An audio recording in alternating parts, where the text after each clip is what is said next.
Rock Fight, where we speak our truth, slay sacred cows, and sometimes agree to disagree. This is an outdoor podcast that aims for the head. I'm Colin True, and joining me today, he's back from the Sierra to tell us that trail runners rule and hiking boots drool. It's Justin Hausman! I will tell Colin. Well, no, but also I will tell you that yesterday on the way home, I fully intended on stopping in Oakdale, California, which is the cowboy capital of the world, which would be surprising to you anytime you go through there because you'd be like, why? It's just a little town.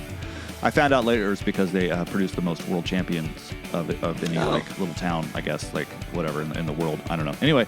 Point being, though, they have an epic Western store, and I fully intended on pulling in yesterday to pick myself up a cowboy hat, just to watch your face as you open the Zoom call today. But they were closed. Also, I'm sure Patriots. I'm sure I would have walked in and balked at like $200 for a Stetson or something. Like, this is more of a joke thing. Jesus, is there a dollar store in town where I get a? Yeah, where's the closest Dollar General or Dollar Tree or whatever the other $5 stores there? If you're going to insist on potting without a shirt on and wearing a cowboy hat, we're going to accelerate our plans to make this a video podcast because that would be amazing. Anything for the viewers, listeners, whatever they're called. So today we're going to run through some of the more notable or exciting headlines that come out of the outdoor industry and community, including a hot take on fireworks, an important crack in the silo between human-powered outdoor activities and the hook and bullet crowd, and lastly, we've gotten e-bikes, e-skeletons, and now it's time for e-stand-up paddleboards. E-skeletons, you mean the exoskeleton thing? Yeah, I thought it was more fun to call it an e-skeleton. I love an e-skeleton. That's fantastic. I want one. I definitely want an e-skeleton. Yeah, inside, where I have all the servo motors and stuff, just making me faster and stronger. I mean, they did it for Wolverine. I can't how hard could that possibly be? For real, no, dead serious. Like, how hard could that be? I saw something today that Jeff Bezos's like super mega outstanding yacht is like $25 million a year just to keep it afloat, which seems about right to me. Come on. Think about if we just spent $25 million a year figuring out how to make little motors that we could implant into our like bones that made us super fast and super strong. Why can't we do that? So you want to go to the doctor with like a photo of like the T-800 from the Terminator and say, I want to take this and put it in here and like point to yourself. That's what you want to do. Yeah. I don't want the whole, I still want like my organs and stuff, I guess. I just want to be stronger and faster. Well, before we get to any of that, though, we got a few housekeeping items, don't we? We sure do. We want you to follow and rate Rock Fight wherever you're listening. On any podcast app out there at all, if there's a rating system for it, give us a good rating. Hopefully it's 5 stars. If you can code a 6-star rating, a 7-star rating, a 10-star rating, whatever you want to do. But as long as it's the highest possible rating, whether you feel like it's deserved or not, right, Colin? I mean, really, that's... I agree. You're really just helping us. You're being nice. You're just being nice. Yeah. Yeah. We need more nice in the world. If you don't do that, they're going to hurt our families. So please. we podcast against our will. Yeah, please. We need help. Oh my God, just leave us the 5-star rating. And if you're an Apple Podcast listener, like I am, I don't know what Colin listens to, but I'm a big Apple pod. I'm deep in that ecosystem. Please leave us a written review on Apple Podcasts. From now till the end of July. I should have deleted that. Oh no, you know what? Go ahead. Let's keep it going. Let's keep it rolling. From now to the end of July, you leave a written review, you get a free sticker. We're gonna go ahead and mail it to right to your home address or wherever you like. I have envelopes. I have stamps. Yep. I've got everybody from June. That's all lined up to get shipped out this week. We got a whole army of people ready to just mail these out for us because we're too big to do that ourselves. That's true. So, Colin, I have a question for you. Yeah. How can our listeners follow along and reach out to us? Well, you can send us an email. In fact, you should send us an email if you left us a written review on Apple Podcasts. You can send it to myrockfight@gmail.com. How else are we going to know where to send the stickers? That's true. Most people send us a review, and then I'm like, hey, great, thank you. What's your address? Yeah, don't put your address. Don't put your address in the review. That would be bad. Just go ahead and email us. Yeah, you don't want to do that. You don't want to put yourself out in the world like that. No. You can also hit us up on social media. Our Instagram handle is rockfight.co, which is funny because that's also the name, the URL for our website, rockfight.co, which if you go there, you can click on a little button that says join the mailing list. And then every Sunday, you'll get news from the front. It's our weekly newsletter. It comes out at 6 a.m. Pacific.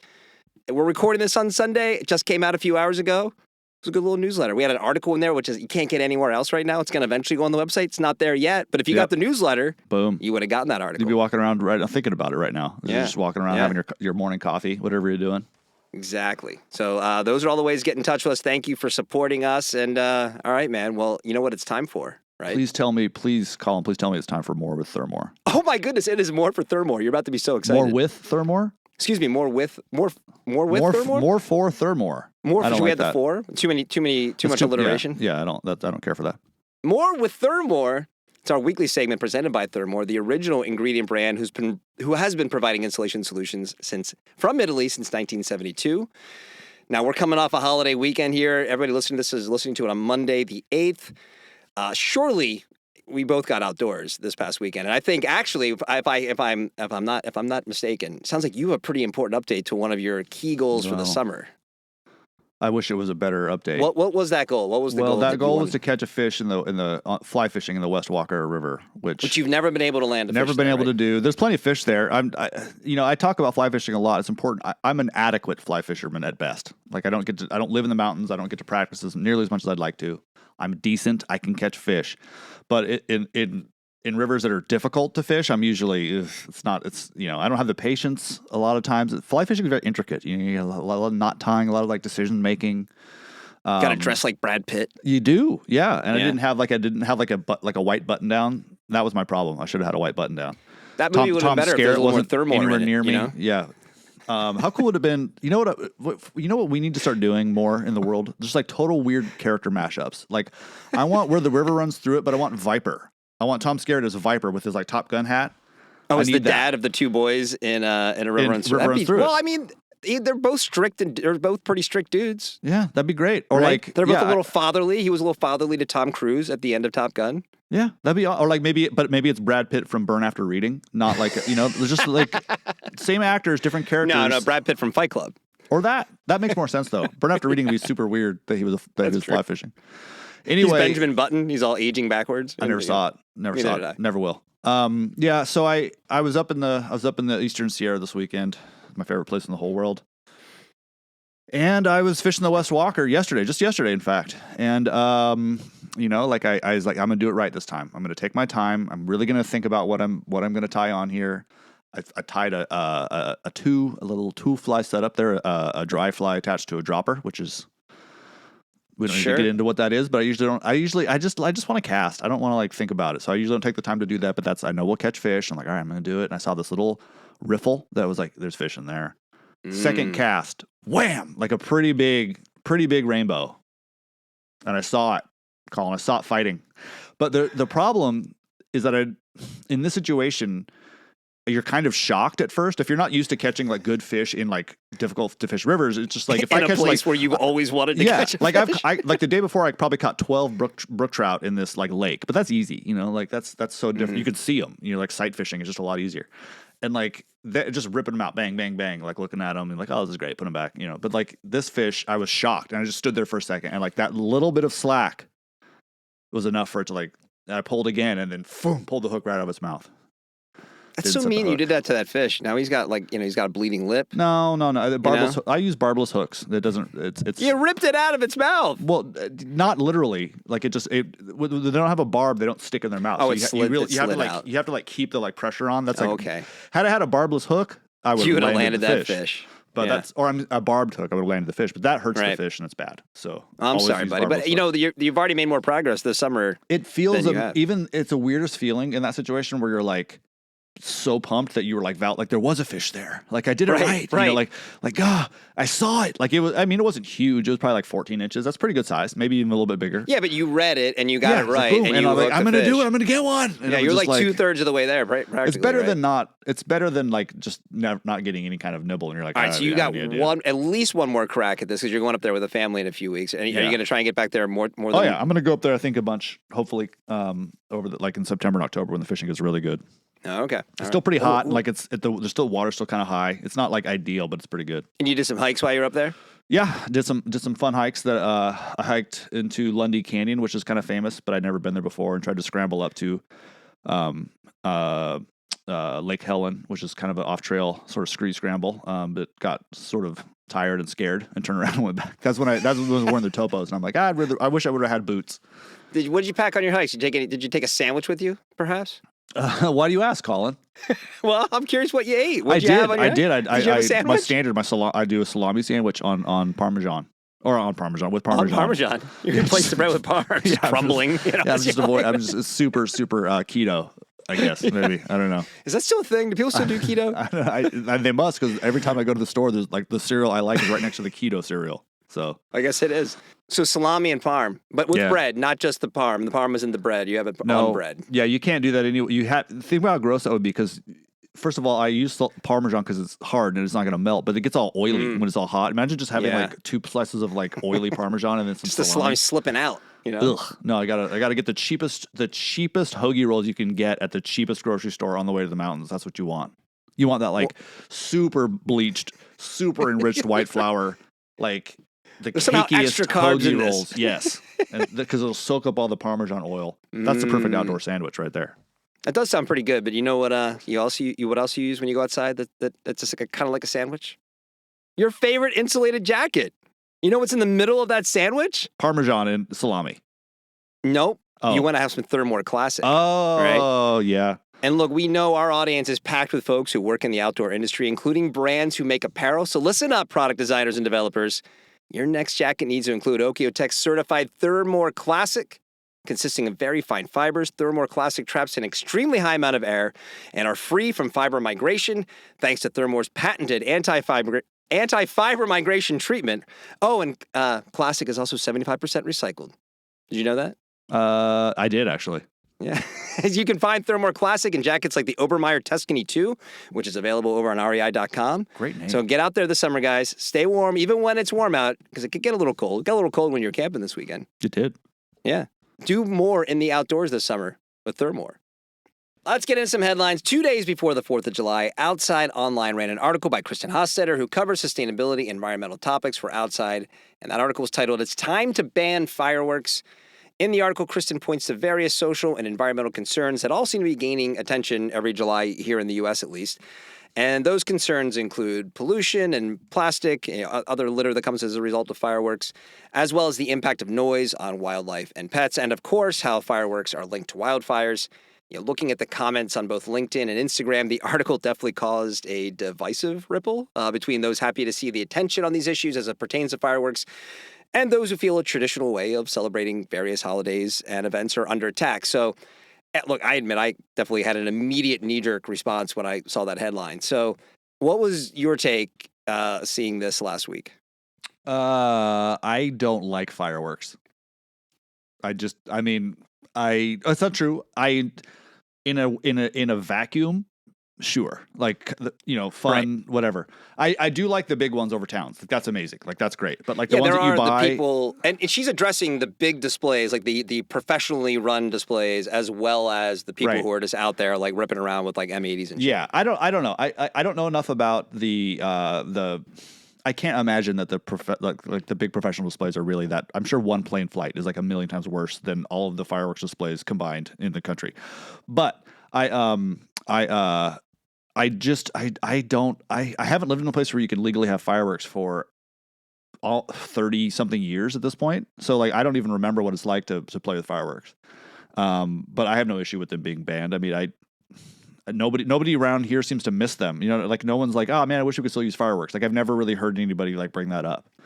And it's annoying as hell when you live in like a city or something and like it's the 4th and like the entire blocks are shut down because people are going off with like fireworks they brought across county lines from somewhere where it's legal. But I live in a tinderbox, so I don't want any kind of. I mean, all of that freaks me out. So I don't know. I'm pro banning fireworks, but I get like it's hard. I mean, if I lived in a place where fireworks were legal and it was like a big part of my experience, I'm sure I would have like a hey, how could you, like, I don't want you to like take something away from me or whatever. But then after like you've not had it for a while, you realize it's not really that big of a deal. The cons far outweigh the pros, like far outweigh the pros as far as I'm concerned. Yeah, I mean, I think because I also live in California, they're illegal. But I tell you what, the other night I heard plenty of people setting them off. So like they're easily accessible. For me, this is a messaging problem. If I have an issue with the article, it was very much this is bad and here's all the reasons it's bad. Yeah. And we're talking about fireworks, which are they pretty much enjoy. They only exist for someone to have a good time, like to be happy. Yeah. And they've been around since like 1000 AD.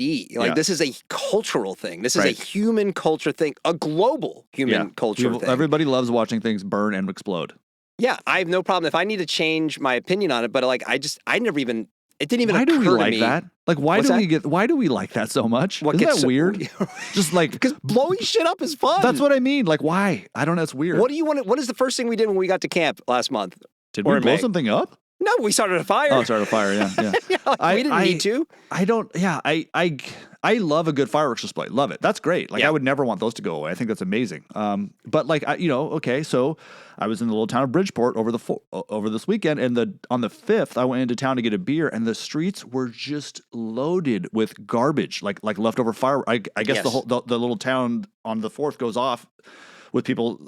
Fireworks are legal, but they just left them in the street. I mean, it was disgusting. It was like such a huge mess, and I was just like, when you've been removed from it for a really long time, and then you drive through the valley and you see like all these fireworks stands, it's like, holy crap, people are still doing this. Like, I get it, but again, I haven't lived where it's legal for so long. I've kind of forgotten that like that's a thing that you could do.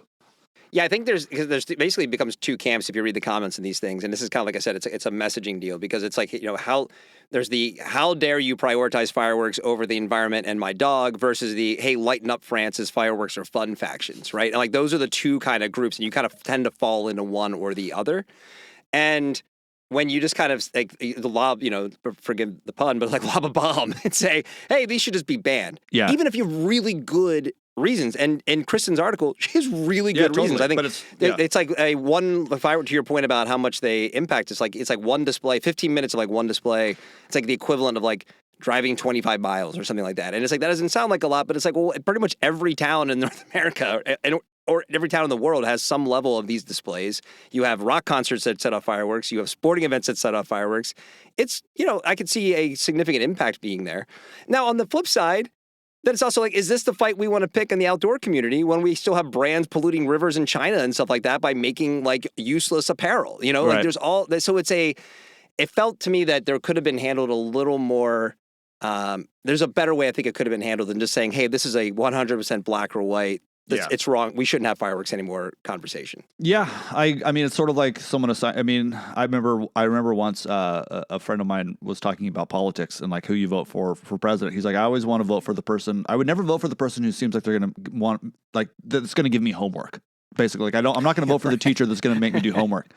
These kinds of things it's kind of like, it feels like that a little bit, where it's like, this is like the student who raised their hand is like, well, shouldn't we be having a take-home test today? You're like, like, I don't know. I agree with the messaging thing, but I do tend to agree with the substance behind it. I mean, it's just totally at this point, especially. I mean, it's like we've had a couple good years without big fires, but it was pretty smoky driving through the valley this time, and it's like. I mean, I was there in Oregon, I guess it was, when that huge Columbia Gorge fire like a few years ago that was all that was a fireworks. Kid, right? Like I may have mentioned on the pod, my wife and I are pretty sure we saw the kids that had the fireworks the day they started the fire. We just happened to be hiking there and saw these kids with fireworks. We're like, what the hell? And then like 2 days later, here's this huge fire. And it's like, it's wild to me that we give people that level of just here you go, have fun. I mean, it's also totally. it's also wild to me that we just pipe water into everyone's house and you could just have the faucets on all day if you want to. Just like here's this resource that's not renewable that we are running out of, and we should probably just like, hey, what do you want to take? You want to just leave your shower on all day? Go ahead. Like, it's just wild to me that we let people do these sorts of things. This to me feels a little bit like, well, not a 1-for-1, but a little like the gun argument, right? Because we should be able to shoot guns in the air. Like that's like no fireworks, but just shoot your guns in the air. That's fine. That's right. Then only 1 or 2 people get hurt, and everything's fine. I see it. But like in a vacuum, like I understand why shooting guns is fun. I understand gun culture. I understand why people would want to be a part of that. I understand hunting, all of those things. But then there's this whole other side of all of these problems that come with it. And then also the people on the other side are like, we need to ban it entirely. It's like, well, if you say that, now like all the people who love it are going to push back. Or and even people that don't care are going to push back because nobody likes being told what to do. Well, and there's that part of it too. So it's like, how do you win that's really what it over? comes down to at the end of the day. I mean, you could like a certain like if it's something I don't really care about, and someone's like, you can't do that, I'll instinctively be like, oh, the hell I can't, Yeah. And like there you go. I think what the article did a good job of doing for someone like me, who like reading some of the actual hard facts and be like, oh, I get it. I see that. I think there's probably needs to be a solution to this at some point that isn't just, we'll keep doing it. Wrong country for that, my friend. If facts were able to like actually dictate like policy or what people like thought, like it would be a much different world. Well, it's out there, but it's like if you read about where fireworks are set off, it's everywhere in the world. It's Yeah, not no, just even for the sure. U.S. Mhm. And but then there's also, but if you wanted to kind of get more people on board, I think the messaging was a little too stark, I guess.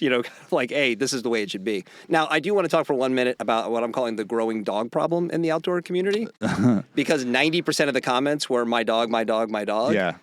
And I have 3 dogs. I've owned multiple dogs who don't like thunder or fireworks. Sorry. Yeah. Nobody, if people are doing something, unless it's something that's illegal or it's like violating a noise ordinance at like 2 a.m, they're doing something they shouldn't be doing. That's not my problem. Yeah. This like you chose to bring this animal into your house. It's like the same kids. thing of like crag dogs. Yeah, it is like kids. Yeah, like- No, it is. Because it's like if my kids would get woken up if they're babies at 11 o'clock because you're setting off an M80s, am I going to be pumped about Dude, that? my kids love setting off M80s though. My I know, little girls, all my the time. 2-year-old, huge fan. They've got this lab in their bedrooms and Yeah. they're making stuff Blowing and up they're their making little dolls. explosives. Pretty But sweet. they're this also on the heels of some other things I've seen on like crag dogs and people just demanding tolerance for their dogs. And I have no time for Maybe it. And the I say dogs as a like that. I Maybe own they're 3 barking dogs. because they're stoked. They're just like, yes, more, louder, roar, like that. Maybe. How would we know? I just think there's a lack of personal accountability with some dog owners out there, and you kind of need to. Well, I'm not one, so I can't really speak for them. Yeah, you shouldn't weigh in. Fine, I'll bring on a dog. Yeah, bring on a person and dog we'll argue owner. about it. Yeah. You blow up fish and frogs. That's what you do. That's right. All right, well, next up, according to SGB, the Conservation Alliance, which is the nonprofit that describes itself as a coalition of like-minded businesses working to protect North America's wild places and outdoor spaces, is expanding its membership to include the fishing industry.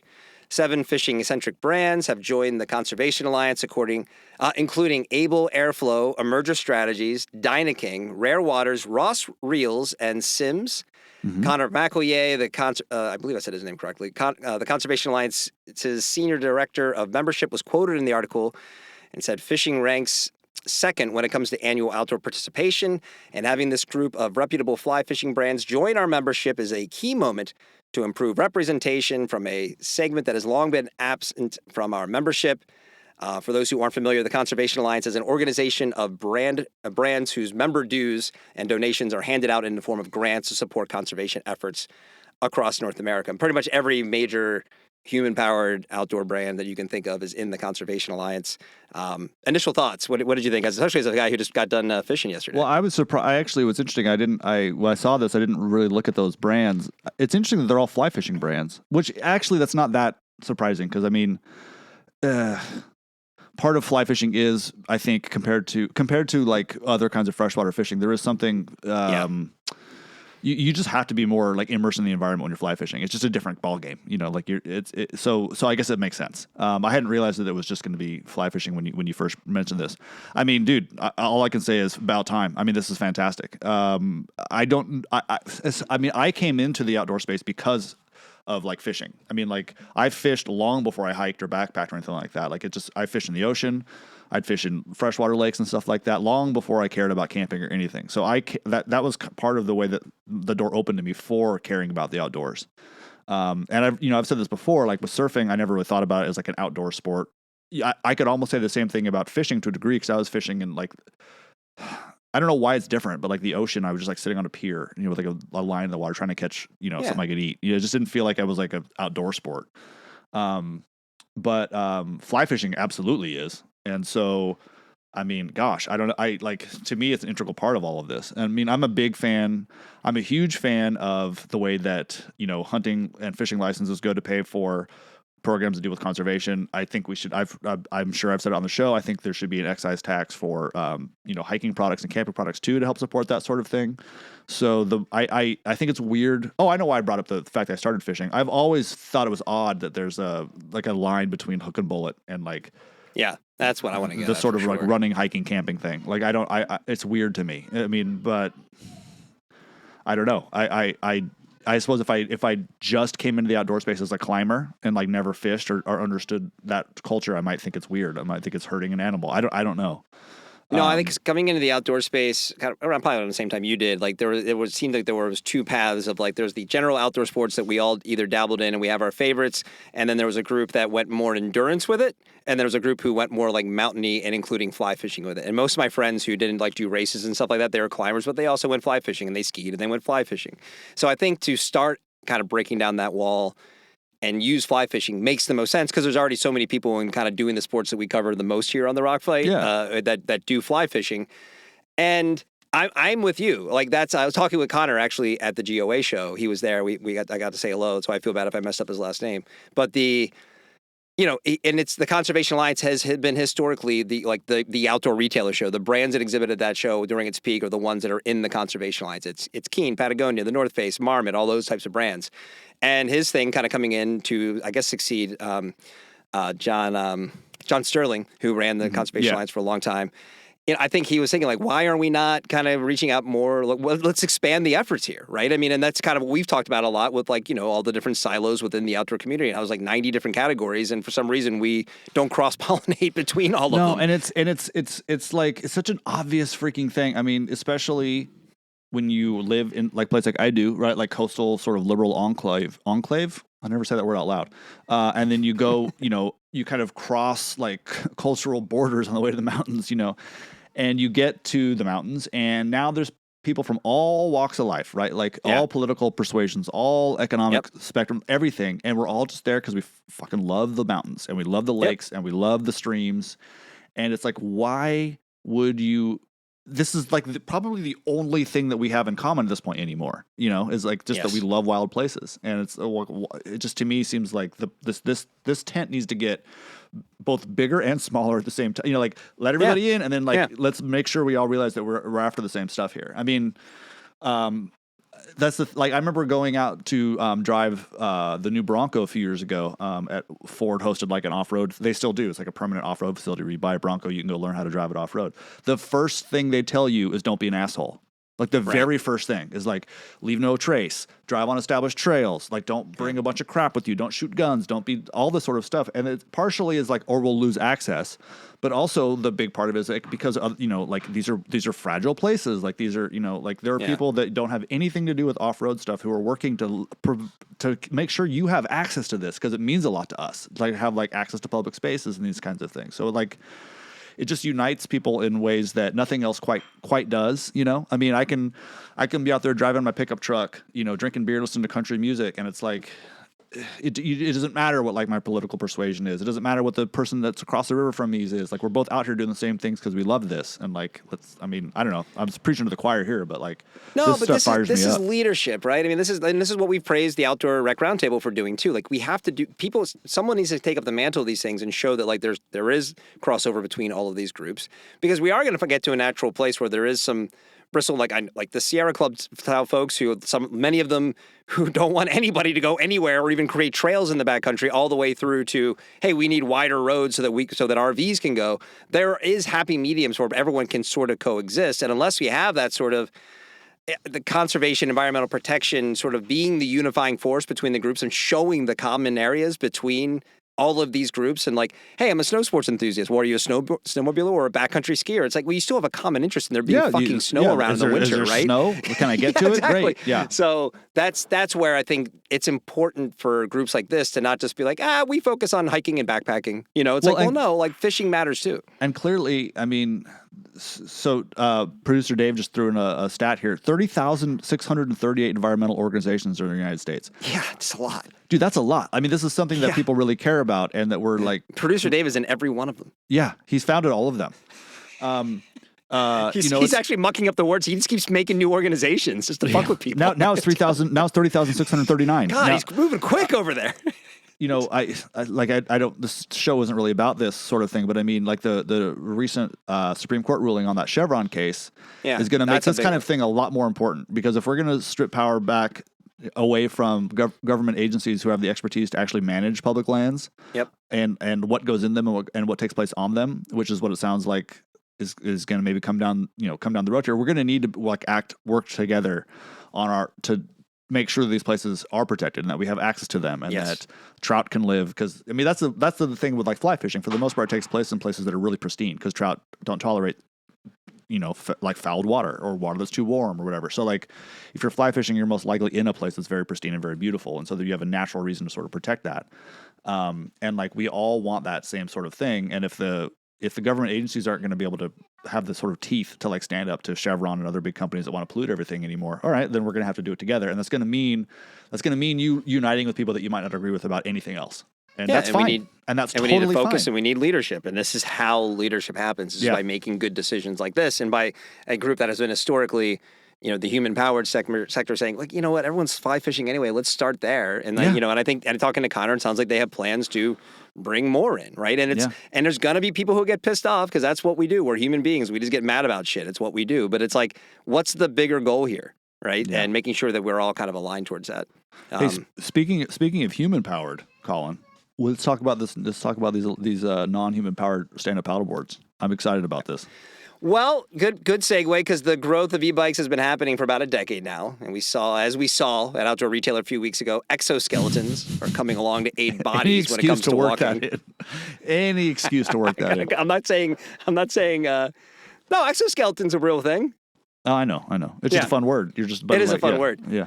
So it should be no surprise that last week Paddling Magazine ran an article titled "Everything You Wanted to Know About e-SUPs." That's right. The electric stand-up paddleboard movement is here.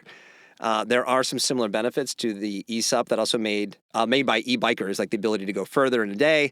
But the biggest upside is probably safety and the ability to get an assist if the wind or tide changes, and a paddler can get caught in unexpected conditions. I can speak from experience that a couple of days where I would have been pretty sweet to be able to like throw on a little propeller and like zip back to where I put in. Where are you though, like on stand-up paddleboarding kind of as an activity these days? I love it. I mean, I've always been a stand-up paddleboard fan. I mean, there's a lot of animosity when it comes to like surf zones, and I mean that sounds like the ski versus snowboarding thing. A little bit. There's some legit qualms there about like ability to like see and catch waves that nobody else can see or catch because you're standing up. But like at the same time, it's like we're all. I mean, I'm just so beyond getting mad at people for enjoying riding waves differently than me. Like it just seems so absurd. Surf has animosity for everyone. Yeah, exactly. Let's be honest. I think it sounds great. I think it sounds like fun. I mean, if you are out there because you specifically are trying to get a great workout, well, don't use it. I mean, that's fine. But like, I can't imagine anyone. I feel like the stand-up paddleboard community is pretty chill. Like, I don't think anyone's going to be like mad that like someone's out here just standing without a paddle. I presume that's the point, right? Like it. I guess maybe you can still paddle if you want. I would think that you're just standing there though. That seems pretty dope. And I should say, motorized surfboards in some form have been around since like the 40s. Like people have been working on this. We've talked about that before. Forever. So it's not like this. Like this. I don't know. People like the idea of moving quickly while standing on water. I think that's dope. I think it'd be really fun. I mean, I don't know the power of these things, or I don't know if there's a one-for-one comparison between e-bikes and these, or if it's truly more just, maybe I'm sure there are different models where you can just like zip around in the water on them, but I can't imagine it's probably more of an assist than it is like now you're flying around like a cove on this massive engine. Totally, yeah, but it's as someone who has had a tough time, especially with e-mountain bikes, like just sort of, it's not something that I'm interested in doing, but kind of understanding. And it was really driven home with that exoskeleton thing we saw at OR, right? It's like the idea that you have people who, hey, they're getting older now. It's getting harder to go hiking, and there might be a device that can help you get out into nature. This just makes sense. I get it. Like I said, I have been caught in those days when I misread the tides or didn't even know the tides, and all of a sudden it's flipped, and I could not get back to where I was because it was so strong. Like that would have been a good safety precaution. Not something you want to rely on, but something that it'd be good to have. I was thinking about that the other day when I was floating in the middle of Lower Twin Lake, like pretty far out. Like at a certain point, I got far enough to where I was like, if I had to swim back, I'd make it. I think, but this would suck. Like, this would really suck. It's gonna be a bad day. Yeah, and if I dropped my paddle, I could have like reached over the side and like doggy paddled in. But there's like that little moment where like ding, like like I'm a very strong swimmer, and like the water wasn't that cold. Like I think I'd be okay, but I rescued somebody in that lake in a situation where they were on. What were they on? I don't think it was a stand-up paddleboard, but it might have been. No. I don't remember, some kind of floating thing, and the wind pushed them like out into the middle. And I was it was this family. It was like a mom and their daughter, and the dad was just next to me, just drinking beers. And me and my wife were like, "Is this guy know what's like? Does he not see what's happening?" And like eventually, I don't remember what I grabbed. I might have just swam out because it was like clear that they weren't like Did he super hear you comfortable say with this. Shazam first, or did you Right, just? yeah. And got to the point where I was just like, I had to like help direct like a houseboat over to them that like pick them up, and like they couldn't paddle against the wind, and it's like And then you drowned because you went out in the I'm middle. dead. Yeah, I died. I died during this. But to your point, you can get yourself into trouble quick when you think that you're fine, right? I mean, I think that there's a million uses for it. I think that as long, it's not. I'd rather have a bunch of e-SUPs than a bunch of like actual gas powered boats on like a lake. I'll tell you that right now. But it does beg the question though, like what's left in the outdoors to electrify? Like what's next? Are we going to get e-skis? Oh, I guess we kind of did. Remember that weird snowboard thing? What was that called? That's right. I don't remember what it was called. Had that tread on the back to like push you up the hill. Yeah. We're going to get like an e-Jumar so you can like slide up the rope faster. Honestly, probably. Like probably. That actually seems like a actual logical possibility. What about like e-ice axes? E-canoes exist. Or e-kayaks exist. I don't know how an ice axe would be electrified into we'll figure it out. Other than with like cool lights on it and stuff. Maybe it's like the exoskeleton for your arms. It's like yeah. I didn't like you don't want to climb, but your arms you're are like just like I don't want to climb like this. a He-Man villain at that point, just going like this. I've gone so, I mean, it's funny. I've gone from a total purist about this sort of thing. Like, the idea of like motorized surfboards appalled me. The idea of e-bikes when they very first came out appalled me. Right. But like, we're having fun here, folks. Like, I mean, if you want to be pure human powered, great. Like that's fantastic. You still can. No one's stopping you, I don't own an e-bike. Guess what? It's fine. But you know what? I don't think I would use an e-SUP because if I'm supping, I'm like, oh, I feel like getting an arm workout today. Like I'm doing that for a reason. Yeah. But if I had like a cabin on one side of the lake and like the resort was on the other side, you know what I'd have? An e-SUP. Like a heartbeat. Wouldn't you rather do that than like fire up a little outboard and like across the lake? Those are kind of fun too, though. Those are kind of fun. Yeah, they're pretty fun. Yeah. Well, we'll get an electric version of that. I do want an e-ice axe though. I'm thinking about more about this. How do you make that work? I don't know. Did you watch I watched the new Kong versus Godzilla movie, and he has I keep seeing it on Max. I haven't booted it up yet. Watch it. It was actually way better than I expected. But he had like Kong has this like some sort of like power axe. It's kind of like that, maybe. It just has more oomph behind it than it would otherwise. So you get to King Kong delivers your e-axe, and now you get to hang out with King Kong? I don't want to hang out with King Kong. He looks. Why? I mean, you can't like ride around on his shoulder. No, it's not how it works, man. You say the wrong thing, he just squashes like a bug. I don't know. It might be worth it until then. You never know. I think if you saw like first of all, can we get some standardization on the height of King Kong, please? Yeah, it's pretty all over the place, right? I mean, I have no idea how big he's supposed to be. No, Godzilla no clue. Sometimes he's like almost as big as Godzilla, which is like bigger than like skyscrapers. Other times he's like 20 feet tall. I need to get some standardization here on this. Yeah. But if I saw a 150-foot tall gorilla walk up to my house, it wouldn't be pleasant no matter what he was doing. I would probably die of fright.